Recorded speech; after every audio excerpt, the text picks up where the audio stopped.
D3500 と1020の広角ズームレンズでいろいろなところでスナップ写真を撮りました。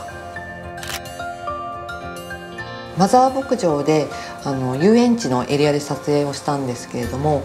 羊のオブジェのところに近づいて、手前の羊を大きく、そして円形に観覧車や可愛いメリーゴーランドが映るようにというふうに、割とその遠近感を誇張したような表現で撮ってみました。こちらの写真は全体の広がりを見せながらも綺麗に咲いてる花をかなり際立たせるというような撮り方にしました。広角レンズはもともと画角が広くて、周りが広く撮れるというレンズですけれども、被写体との距離感みたいなものを意識しないと何を撮っているかわからないということになりかねないので、必ずその被写体に対してどれぐらいの距離で撮ると、自分の思い描いた写真になるかどうかというその距離感というものを意識して撮っています。橋の上にヤギが立っている状況だったんですけれども、肉眼で見ているよりも広角の特徴を生かして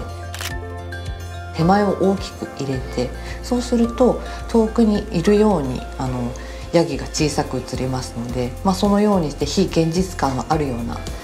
印象を狙って撮ってみました。先ほどのヤギと同じヤギなんですけれども、ちょうどヤギが立ち止まり、そしてレンズを覗き込んでくれたので、このような写真になりました。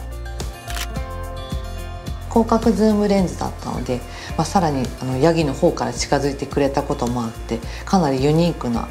顔の歪みがまた面白い写真に、ユニークな一枚になったかなと思います。こちら商店街の中にある本屋さんの中で撮った一枚なんですけれども、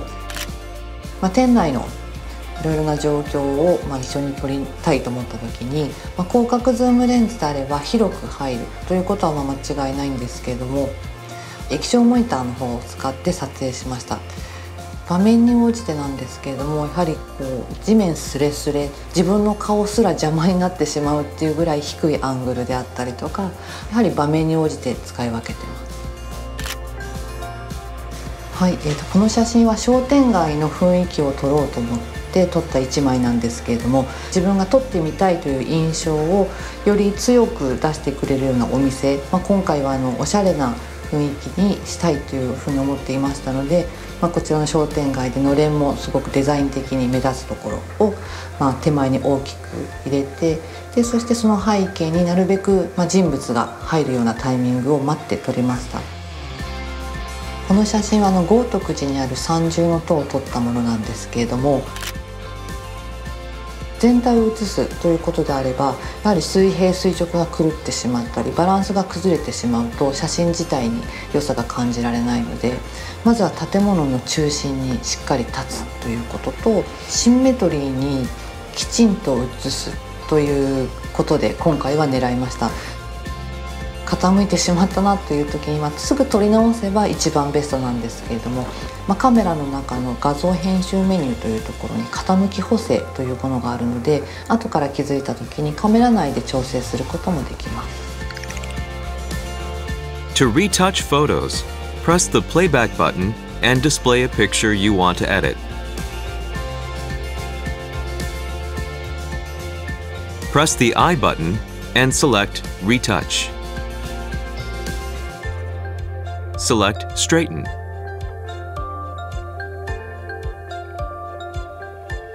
Press the multi-selector left or right to straighten the image. Press OK to save the straightened image. D3500 と 10mm から 20mm の広角ズームレンズでいろいろ撮ってみたんですけれども、やはり標準と違って被写体に近づいた時に周りの背景、周りも広く取り入れることができる、そういった特徴があります。でそこを生かしながら、広く撮るということ以外にも被写体をより近く撮ることによってダイナミックな写真、ユニークな写真、そういったものも撮れますので、街歩きの時にいろいろなアングルを探しながら撮るとより楽しめるのではないかなというふうに思います。